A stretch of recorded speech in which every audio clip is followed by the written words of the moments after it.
ওই, কি হইছে? I love you. থাপ্পড় চিনোস? কেন, দিবি নাকি? হ্যাঁ দিব। দে তাহলে। বেহায়া হি হি হি। কুত্তা। ভালোবাসি। যা ভাগ। তোকে নিয়ে ভাগি? হুর। আমাকে ভালোবাসতে তোর সমস্যা কই? জানি না। বল না। ভালোবাসতে হলে একটা ফিলিংস লাগে, ফিল করতে হয়, কিন্তু তোর জন্য আমার ওটা হয় না। ওহ। চল বাসায় যাব। চল। তারপর বাসায় আসলাম। ওহ, এতক্ষণ তো আপনাদের আমার পরিচয় দেওয়া হয়নি। আমি তানভীর, এবার ইন্টার প্রথম বর্ষ, বাবা মায়ের একমাত্র সন্তান। আর যার সাথে এতক্ষণ কথা হলো সে হচ্ছে ঋতু। পুরো নাম নাইমা ইসলাম ঋতু। নামটা যেমন সুন্দর তেমনি মেয়েটাও দেখতে মাশাল্লাহ। ছোট থেকে আমরা দুজনে একসাথে বড় হয়েছি। ওর আর আমার বাসা একসাথেই, মানে পাশাপাশি। অনেক পরিচয় দিলাম, এবার ফ্রেশ হয়নি। তারপর ফ্রেশ হয়ে দিলাম এক ঘুম। রাতে ফেসবুকে গেলাম, দেখি ঋতু অনলাইনে, তাই নক করলাম। কিরে পেতনি, কি করিস? কিছু না রে পেত্তর। কাল কলেজে যাবি না? যাব। তুই হুম। কিছু বলবি নাকি? ভালোবাসি গো তোমাকে। তুমি কেন সেটা বোঝো না? বারবার বলার পরও তুমি কেন মানতে রাজি না? তোমার এই অবহেলায় পুড়ে যাচ্ছে আমি, পুড়ে যাচ্ছে আমার মন। নিঃসঙ্গতার মাঝে আমি একলা রয়েছি এখন। আহারে বেচারা। বল না ভালোবাসিস। তোকে কতবার বলবো ভালোবাসি না তোকে। কিন্তু আমি যে বাসি। আমি বাসি না। বাই। বলেই অফলাইন হয়ে গেল মেয়েটা। আমি ভাবতে লাগলাম, সেই ছোটবেলায় যখন আমরা বড়বউ খেলতাম, কত মজা করতাম, একজন আরেকজনকে ছাড়া থাকতে পারতাম না। তখনকার দিনগুলোই ভালো ছিল। যখন একটু বড় হলাম, স্কুলে গেলাম, বুঝতে শিখলাম, তখন থেকেই ঋতুর জন্য এক আলাদা রকমের অনুভূতি হতো। হয়তো সেটা ভালোবাসা, তবে সেটা যে ভালোবাসা সেটা হাই স্কুলে এসে বুঝলাম।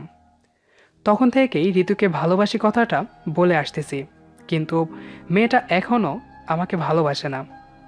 এতদিন যদি আমি অন্য কোনো মেয়ের পেছনে ঘুরতাম, তাহলে শুধু মেয়ে না, মেয়ের পুরা ফ্যামিলি রাজি হয়ে যেত। কিন্তু এই মেয়ে রাজি হয় না। কখনো কখনো তো মনে হয় খামাখা শুধু মেয়েটার পিছনে ঘুরতেছি, কিন্তু পরক্ষণেই আবার মনে হয় ভালোবাসি তো মেয়েটাকে। এইসব ভাবতে ভাবতে কখন যে ঘুমিয়ে পড়লাম বুঝতেই পারিনি। সকালে আম্মুর ডাকে ঘুম ভাঙল। তারপর ফ্রেশ হয়ে নাস্তা করে কলেজে গেলাম। এমনিভাবে চলতে লাগলো আমার জীবন। কিন্তু এখনও ঋতুকে ভালোবাসি কথাটা বলা বাদ দেয়নি।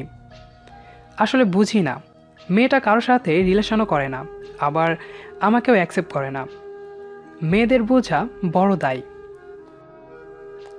চলে গেল এভাবে আরও 2 মাস। অবশ্য এই 2 মাসে আমার মধ্যে তো কোনো পার্থক্য হয়নি, তবে ঋতুর মধ্যে অনেকটা হয়েছে।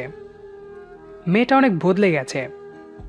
এখন ওর সাথে কথা বললে একটুতে রেগে যায়, নানা রকমভাবে অপমান করে, ফোন করলে রিসিভ করে না, মেসেজ করলে সিন করে না, ইত্যাদি। তার এই বদলে যাওয়াটা আমাকে অনেক কষ্ট দেয়, তবে কিছু বলতে পারি না তাকে, কারণ ভালোবাসি যে মেয়েটাকে। পরের দিন কলেজে গেলাম, কিন্তু কলেজে আসার সময় শুনলাম ঋতু নাকি আগেই কলেজে আসছে। অবশ্য নতুন করে না, এটা 2 মাস থেকেই হচ্ছে। কলেজের মাঠে বসে আছি, এমন সময় যা দেখলাম তাতে আমি একদম পুরাই থ হয়ে গেছি। কারণ ঋতু একটা ছেলের সাথে হাত ধরে ঘুরে বেড়াচ্ছে। নিজের চোখকে বিশ্বাস করতে পারলাম না। আমার ঋতু কিনা অন্য একটা ছেলের হাত ধরে ঘুরে বেড়াচ্ছে। আর কলেজে থাকলাম না, সোজা বাসায় চলে আসলাম। না, আমাকে জানতে হবে ওই ছেলেটাকে। তাই বিকেলের দিক গেলাম ঋতুদের বাসায়। দেখলাম মেয়েটা রুমে বসে মোবাইল টিপতেছে। কিরে, কি করিস? দেখতেই তো পাচ্ছিস, তাহলে বলার কি আছে? তোকে একটা কথা বলার ছিল। কি বলবি বল, আমার হাতে সময় নেই। কলেজে তোকে দেখলাম একটা ছেলের সাথে ঘুরতে। ছেলেটা কে? সেটা কি তোকে বলতে হবে, ছোট লোক থাকার? আর তুই আমার কে যে তোকে সেটা বলতে হবে? আমি শুধু জানতে চেয়েছিলাম কে ছেলেটা। ছোট লোকের বাচ্চা, তোকে কেন বলবো? আর তুই সবসময় আমার পিছনে কেন পড়ে থাকিস লেলি কুত্তার মতো? তোর কি হায়া নাই নাকি? তোকে তোর বাবা মা কিছু শিখায় নাই? তাহলে কুত্তার লেজ কখনো সোজা হয় না। আর বলেছিলি না ছেলেটা কে? ওটা আমার বিএফ হইছে এবার। এসব কথা শুনে আর নিজের চোখের পানি আটকাতে পারিনি। ভাবতেই পারিনি ঋতু আমাকে এভাবে অপমান করবে। চলে আসলাম সেখান থেকে। তারপর বাসায় এসে সেদিন অনেক কান্না করেছি। কিন্তু একসময় মনে হলো আমি কার জন্য কান্না করতেছি, যে কিনা আমাকে ভালোবাসে না তার জন্য? না, আমি কাঁদবো না। আর আমি থাকবো না এখানে, চলে যাব এই শহর থেকে। তাই আব্বুকে বললাম, আব্বু, আমি আর এখানে থাকবো না, আমি ঢাকাতে আঙ্কেলের কাছে থাকবো। আব্বু আমাকে সম্মতি দিল ঢাকায় যাবার। তারপর চলে আসলাম আমার রুমে, সব কিছু গুছিয়ে নিলাম। পরের দিন চলে গেলাম এ শহর ছেড়ে, আমার ঋতুকে ছেড়ে। আসলে ঋতু এখন আমার নাম, অন্য কারো। আমি ঢাকাতে আসছি এটা কাউকে বলিনি, আমার বন্ধুরাও জানে না, শুধু আমার পরিবার ছাড়া। তো ঢাকায় চলে আসলাম। আঙ্কেল আমাকে দেখে তো অনেক খুশি। কেনই বা হবে না, আমি তো একমাত্র ছেলে আমাদের বংশের। আর আঙ্কেলের তো কোনো ছেলে মেয়ে হয়নি। শুনেছি এক অসুখ হয়েছিল আন্টির, যার ফলেই আজ এমন। তারপর আঙ্কেল আমাকে এক কলেজে অ্যাডমিশন নিয়ে দিল। আমিও ভুলতে লাগলাম সব। আমার সিম চেঞ্জ করলাম, সবখানেই ঋতুকে ব্লক করলাম। আমার নাম্বার শুধু আমার পরিবার ছাড়া কাউকে দেইনি। 3 বছর পর আজ অনেক দিন পর বাসায় যাচ্ছি। অবশ্য আমার যেতে ইচ্ছে করছিল না, তবে আঙ্কেল অনেক করে বললেন, তাই যাচ্ছি সেই চিরচেনা শহরে। এই 3 বছরে আমি ঋতুকে প্রায় ভুলে গেছি। এখন আর তার কথা তেমন মনে পড়ে না। আমি এখন অনেকটাই বদলে গেছি। সেখান থেকে চলে আসার পর শুধু পড়াশোনায় মন দিয়েছিলাম, যার ফলে অনেক ভালো রেজাল্ট করেছি। তার সাথে ভালো একটা ভার্সিটিতেও সুযোগ পেয়েছি। সব থেকে বড় কথা হলো যে ভার্সিটিতে আমি সুযোগ পেয়েছি সেটা আমাদের শহরেই, মানে আঙ্কেলদের বাসা থেকে কিছু দূর দূরেই। এসব ভাবতে ভাবতে কখন যে আমার গন্তব্যস্থানে এসে পড়েছি সেটা মনে নেই। তারপর বাস থেকে নেমে দেখলাম আব্বু এসেছে। আমাকে দেখেই আব্বু আমার কাছে এসে আমাকে জড়িয়ে ধরল। তারপর বাসায় আসলাম। আমাকে দেখে তো আম্মু কেঁদেই দিয়েছিল। আসলে এক ছেলে তো, তারপরেও মায়ের মন বলে কথা। আমার রুমে গেলাম, কিন্তু আমি তো রুমটা দেখে অবাক হয়ে গেলাম, কারণ আমার রুমটা অনেক সুন্দর করে সাজানো। দেখে মনে হয় না কেউ এ রুম ব্যবহার করে না। তারপর ফ্রেশ হয়ে বিশ্রাম নিচ্ছিলাম, এমন সময় ঋতুর কথা মনে পড়ে গেল। পরে আবার ভাবলাম হয়তো এতদিনে মেয়েটার বিয়ে হয়ে গেছে, তাই আর বেশি কিছু ভাবলাম না। বিকেলের দিকে একটু বের হলাম সব পুরনো বন্ধুদের সাথে দেখা করতে। ওরা তো আমাকে দেখে অনেক খুশি। জমিয়ে আড্ডা দিলাম। তারপর সন্ধ্যার আগে বাসায় আসতেছি। এমন সময় মনে হলো কে যেন আমাকে দেখতেছে। আশেপাশে তাকিয়ে দেখি কেউ নাই, হয়তো আমার মনের ভুল। তাই বাসায় আসলাম। সেদিনের মতো রাতে খেয়ে ঘুমালাম। সকালে উঠে ফ্রেশ হলাম, তারপর নাস্তা করতে গেলাম। কিন্তু আমি গিয়ে দেখি একটা মেয়ে আমাদের বাসায়, আর আম্মুর সাথে কাজ করতেছে। আমি ওইদিকে মন না দিয়ে খেতে বসলাম। আম্মু, আমাকে খেতে দাও। হুম, দিচ্ছি। তাড়াতাড়ি দাও। তারপরে দেখলাম মেয়েটা নাস্তা নিয়ে আসতেছে, কিন্তু মেয়েটাকে দেখতে অনেক সুন্দর ও কিউট। মেয়েটার চেহারা একটু গোল, যার ফলে তাকে আরও কিউট দেখাচ্ছে। অনেকক্ষণ ধরে তাকে চেনার চেষ্টা করতেছি, কিন্তু চিনতে পারলাম না। তাই বললাম, কে আপনি? আপনাকে তো ঠিক চিনতে পারলাম না। আরে, ও ঋতু। ওকে চিনতে পারিস নাই? ওহ, তো কি খবর রে তোর? ভালো। তোর কি খবর? ভালোই। তো বিয়েটে করেছিস নাকি? ধুর, বিয়ে এখনো করি নাই। ওহ। তারপর আর কোনো কথা হয়নি। আমি খেয়ে চলে আসলাম আমার রুমে। চলে গেল 1 সপ্তাহ। আমার বাসায় আসার মধ্যে আঙ্কেল আন্টিকে অনেক মিস করেছি। তবে এই কয়দিনে ঋতুর মাঝে অনেকটাই পরিবর্তন দেখেছি। মেয়েটা এখন সবসময় আমাদের বাসাতেই থাকে। ঋতু আমাকে কিছু বলতে চাইছে কিছুদিন ধরে, কিন্তু বলতে পারছে না। তো একদিন রাতে ছাদে বসে চাঁদ দেখতেছি, এমন সময় দেখলাম ঋতুও ছাদে আসলো। আমি কিছু না বলে চুপচাপ বসে আছি। তখনই ঋতু বলল, তোর সাথে কিছু কথা আছে। হুম, বল। আসলে আমি তোকে ভালোবাসি। তুই যখন ছেড়ে চলে গেলি, তখনই তোর ভালোবাসা বুঝতে পারলাম। আর কন্ট্রোল করতে পারলাম না নিজেকে। ঠাস ঠাস করে 4টা থাপ্পড় দিলাম মেয়েটাকে।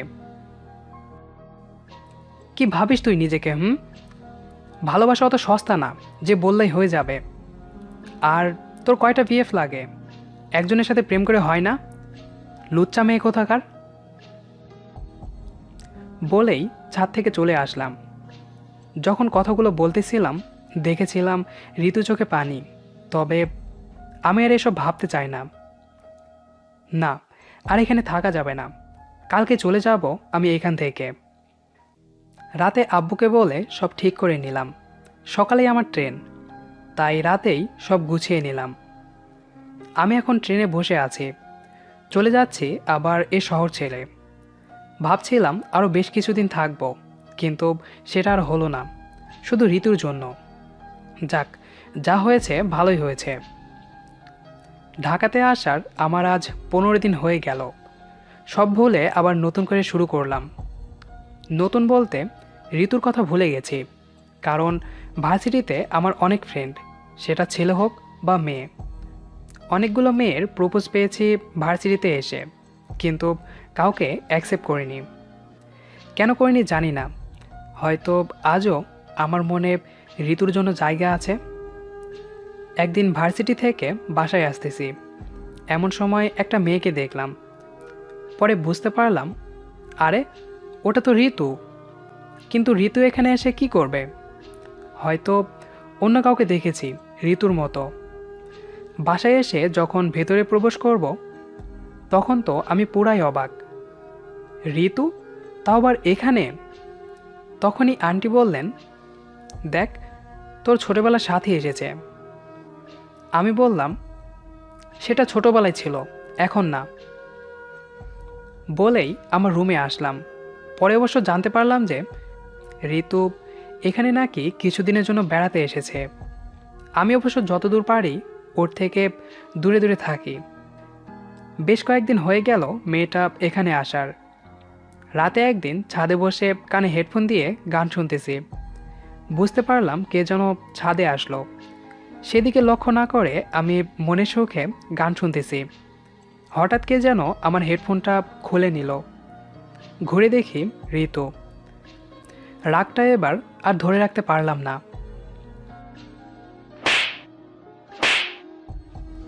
কি সমস্যা কি তোর? তোর সাথে কথা আছে। আমার কোনো কথা নাই। আমার আছে। কি কথা থাকবে তোর? অন্য একটা ছেলের সাথে প্রেম করিস, আবার আমাকে এসে ভালোবাসি বলিস? লজ্জা করে না তোর? তুই সত্যিটা জানিস না, আগে শোন তারপর বলিস। আচ্ছা বল, শুনি, কি বলবি? সেদিন তুই কলেজে যে ছেলেটাকে দেখেছিলিস, ওটা আমার মামাতো ভাই। ওহ আচ্ছা, আজকাল ভাই বোনেরাও হাত ধরাধরি করে ঘুরে বেড়ায় বুঝি? ওটা আমি তোকে দেখানোর জন্য করেছিলাম, কারণ তোকে আমার তখন একদম সহ্য হতো না। তাই আমি প্ল্যান করেছিলাম কি করে তোর থেকে মুক্তি পাবো, তাই ওসব করেছি। আমার প্ল্যান যখন সফল হলো তখন আমি খুব খুশি ছিলাম। কিছুদিন পর আবার শুনলাম তুই নাকি ঢাকা চলে গেছিস। সেদিন আরও খুশি হলাম যে যাক বাবা, এতদিন পর আমি আজ মুক্ত। কিন্তু কেন জানি মনে সুখ ছিল না। কিছুদিন যেতে না যেতে তোকে মিস করতে লাগলাম, তোর ভালোবাসি বলাটা মিস করতে লাগলাম। পরে যখন বুঝতে পারলাম যে আমিও তোকে ভালোবেসে ফেলেছি, তখন অনেক দেরি হয়ে গেছিল। ফোনে, ফেসবুকে সব জায়গায় তোর সাথে যোগাযোগ করার চেষ্টা করলাম, কিন্তু সব দিক থেকেই ব্যর্থ হলাম। পরে আন্টির কাছ থেকে তোর নাম্বার নিলাম, কিন্তু ফোন করে তোকে কি বলবো সেটাই বুঝতে পারতেছিলাম না। তাই তোর জন্য অপেক্ষা করতে লাগলাম, কিন্তু তুই আসলি না। আসলি তাও আবার 3 বছর পর। এই 3 বছরে কত কষ্ট হয়েছে আমার জানিস? যখন তুই দূরে চলে গেলি তখন বুঝলাম ভালোবাসা কি, কারো জন্য অপেক্ষা করাটা কত কষ্টের। তোর জন্য প্রতি রাত কাঁদতাম, তোর ছবি বুকে নিয়ে ঘুমাতাম। তোকে আমি অনেক ভালোবাসি, তুই আমাকে ফিরিয়ে দিস না, তা না হলে আমি মরেই যাব। আমি শুধু এতক্ষণ চুপ করে ওর কথাগুলো শুনতেছিলাম। কি রে, চুপ করে আছিস কেন? কিছু বল। আমি তোকে ভালোবাসি না। আমাকে যখন ভালোই বাসিস না, তাহলে এতগুলো মেয়ের প্রপোজ কেন অ্যাকসেপ্ট করিস নাই? সেটা আমার ব্যাপার, তোকে বলতে হবে নাকি? তুই যদি আমাকে ভালো না বাসিস তাহলে আমি এখানেই ছাদ থেকে লাফ দেব। তো দে না, কে মানা করছে তোকে? ওকে, শেষবারের মতো বলছি, ভালোবাসি তোকে।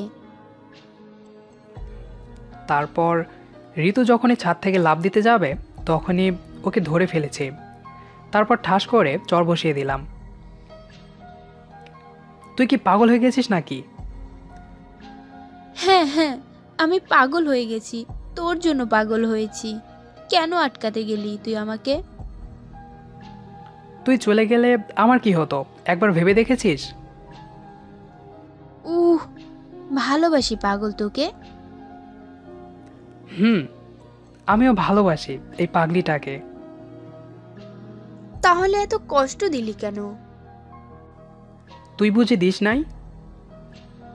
আর দেব না। আমিও দিব না, এবার শুধু ভালোবাসবো।